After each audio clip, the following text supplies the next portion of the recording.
cool thing about your plants is eventually they get too big where it's hard to actually get them in the shot. But what you're looking at is a Metapanax delavayi. I actually just showed a video of a big one at Portland Nursery. I mean, this one's pretty big actually, about 4 years in the ground now.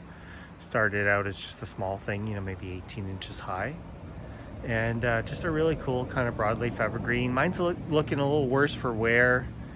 The heat dome that we had in June kind of fried it.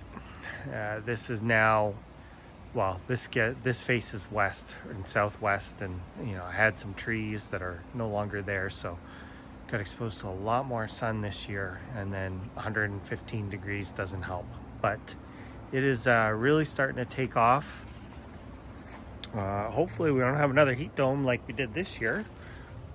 You can see the trunk is getting kind of beefy, and they kind of have these really kind of cool, they're pretty decent size leaves, but you get all sorts of different shapes.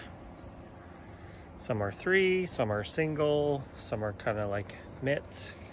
You can kind of see, I mean, this is damage. There's some burning and stuff, but it's starting to flower. You can actually see there are some seeds on it already. But it's just a really nice plant. I actually have a second one because when I saw it again, it was such a good deal. I mean, so I planted another one. It's hidden right now, but in time it will show up. This one, the color's not great. It used to be a much darker green, but there's not much I can do about that. But this one,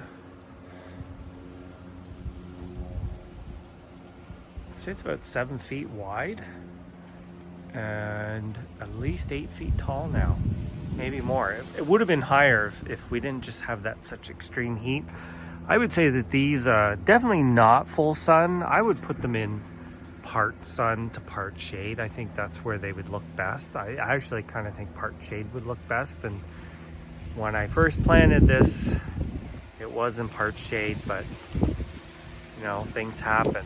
But it's hanging on, and hopefully this next spring it'll put on a nice new flush of growth, and it'll look better than what it does right now. But I think these are hardy into high end of zone 7.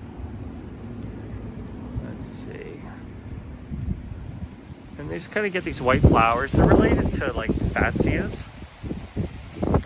This is our weather change here. We're getting rain. So, but that's a cool one if you can find it. It's pretty rare though. But it definitely looks better than it has this year. But in time, I think it will regain its luster. Anyway, thanks for watching.